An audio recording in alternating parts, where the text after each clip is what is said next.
Dean Mizell, and thank you also to Dean Gibbons and Jonathan. Congratulations to the class of 2021, and thank you for joining us today. I'm honored to be with you on such a joyous occasion as we celebrate your graduation, to commend you on your accomplishments, to celebrate your future achievements, and to give thanks to the faculty, community, and family who helped you along the way. I am Caitlin Fahey, a proud SPS graduate, a mother of two, a public servant, an entrepreneur, an Evanstonian, and like so many of you, someone who's been trying to balance all the demands of life that's been put on us over the past year. And what a year it's been. For our communities, our country, our world, we've been challenged beyond what any of us could have predicted. Your final year and a half of school was dominated by a global pandemic, isolation from loved ones and friends, political polarization, social unrest, racial injustice. The list goes on, and all while going to school virtually. Things are looking better, and we know that there's light at the end of this tunnel, but we still face a heavy and unprecedented time as a country. That's why graduating in this specific moment is so unique. The stakes are high. We need leaders who are competent and compassionate. We need young men and women to start their work today to get us on a better and brighter path tomorrow. You are those leaders. You inspire us, and we need you to share your talents and passion. I'd like to talk a little bit about that passion. When I speak with students or people early on in their career who are seeking professional advice, I often get the impression that they think that as you grow in your career and take on more responsibility professionally, things get more exciting and a little less boring.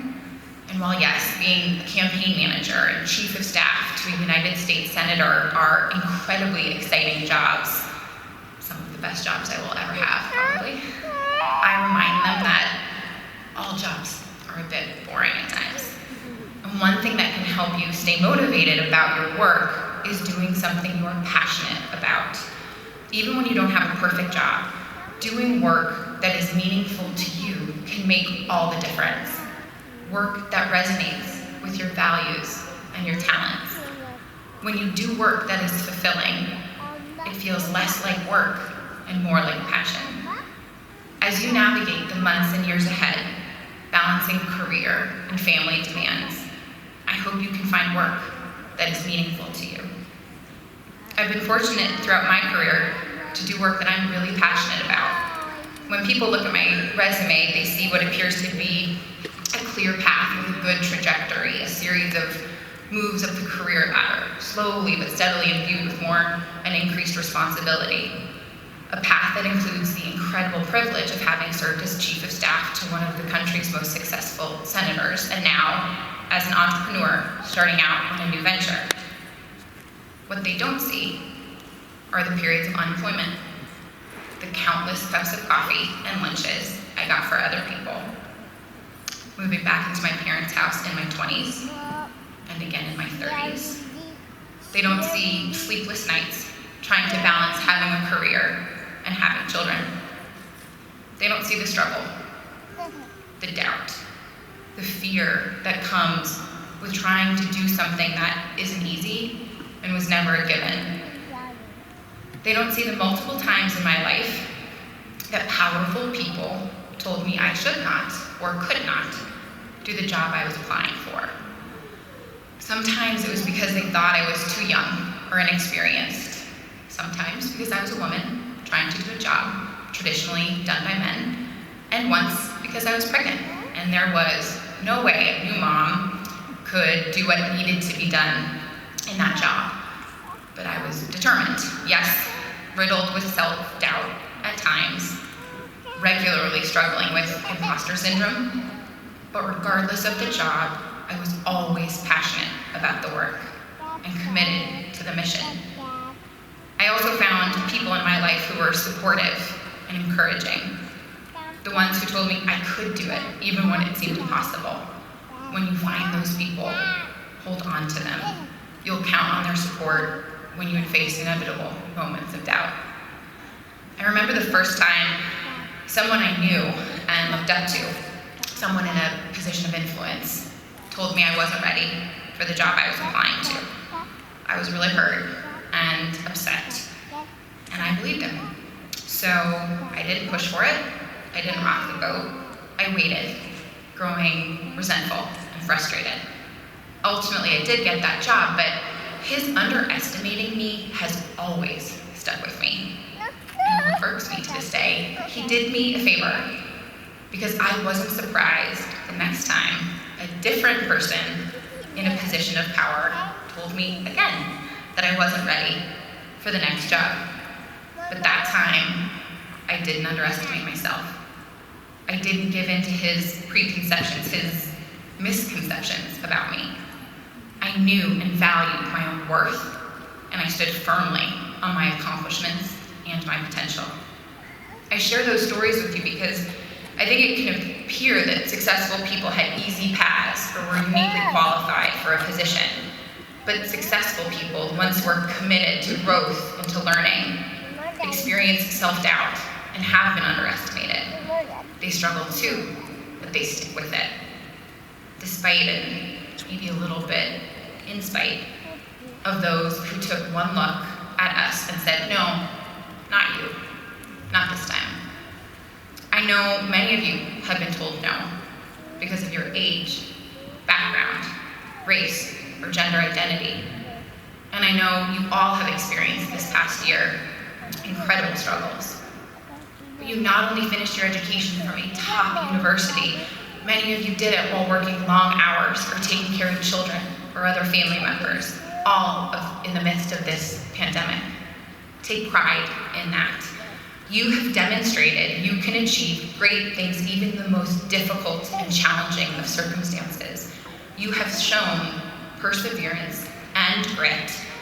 Those are highly sought after attributes. So as you look beyond graduation, let your time at Northwestern and your success during this pandemic be a proof point to you of your determination and your value.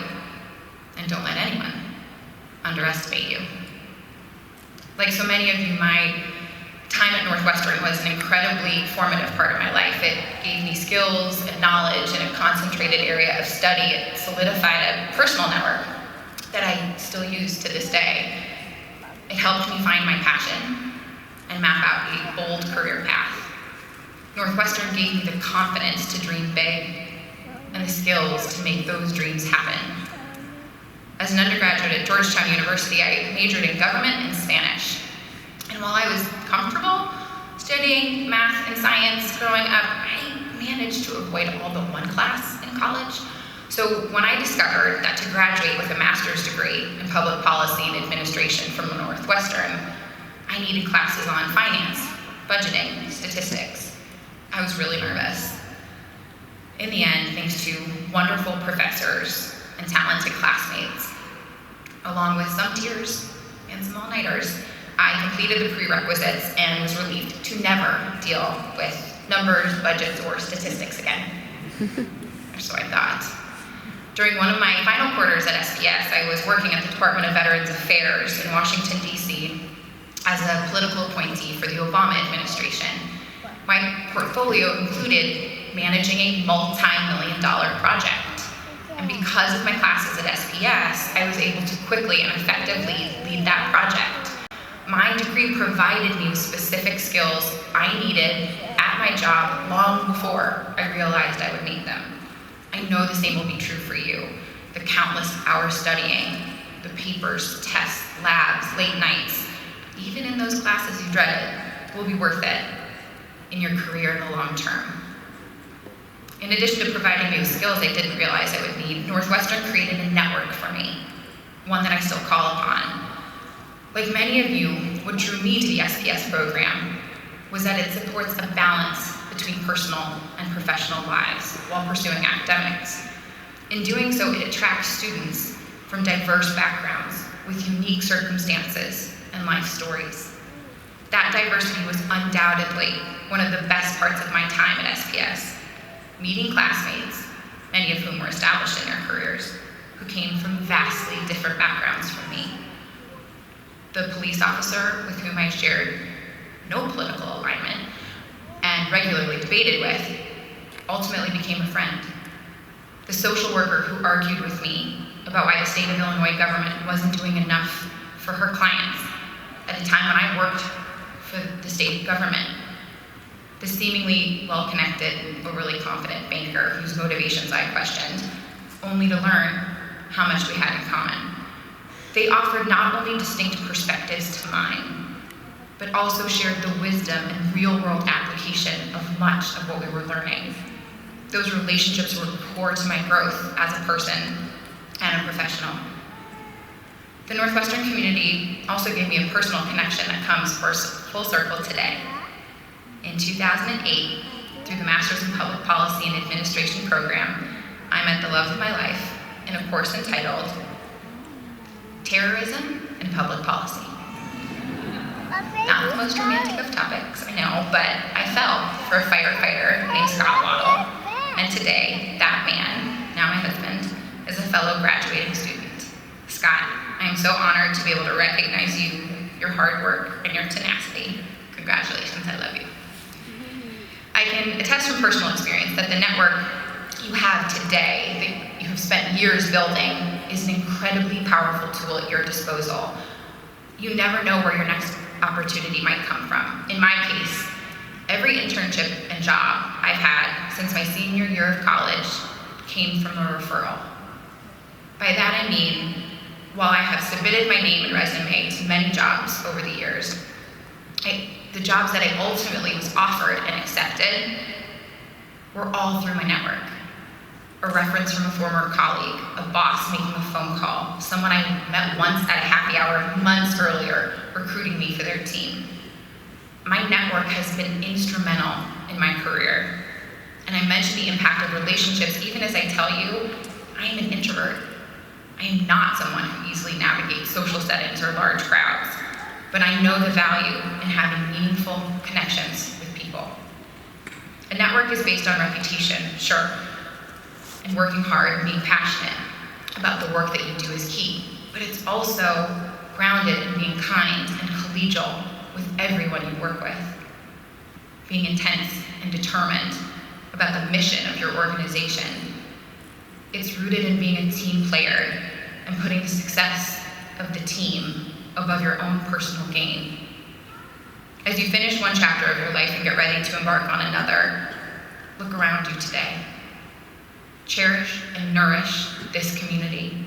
It's powerful, and you never know when you might rely on it. I have one more personal connection I'd like to mention today, so bear with me. My mother, Patricia Nichols, has been a professor of Spanish at Northwestern University for nearly 4 decades. Throughout my entire life, I have watched her teach, demonstrating to me the value of hard work, loyalty, and having a true love of what you do. Congrats, Mom, on an incredible career and 1 more year till retirement. My mom's relationship with her students is genuine.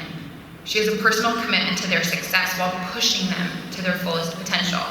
It's the kind of relationship every student hopes to have with their instructor. I was fortunate enough to have that kind of experience at Northwestern with Professor Deborah Loftus in her leadership class in SPS. Professor Loftus's course challenged me. She questioned me. She pushed me out of my comfort zone. Her class fundamentally changed me for the better. It helped me articulate what it was that I wanted to be when I grow up, which, for those of you out there who are still not sure, know that you're in good company because I'm still trying to figure it out myself. Professor Loftus taught us about the concept of a BHAG, a big, hairy, audacious goal.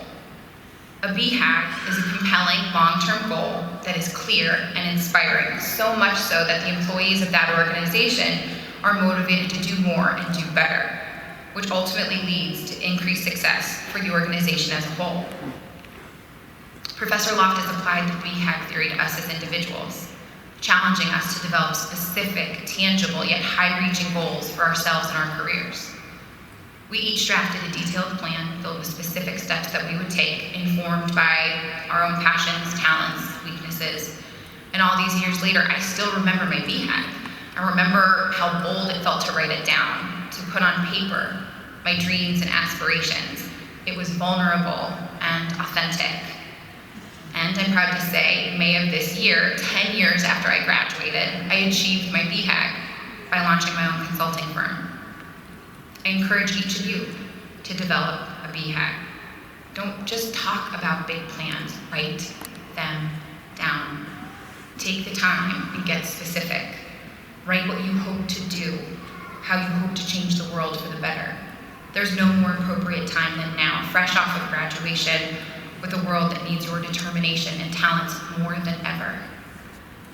After you take off that cap and gown, get that diploma framed, make sure whatever your next step is, it includes some big, hairy, audacious goals. So graduates, my advice to you is simple. Find work you are passionate about. Don't underestimate yourselves. And always, always dream big. Recognize that what you have gained through Northwestern, a tested and true grit, tangible skills, and a powerful network.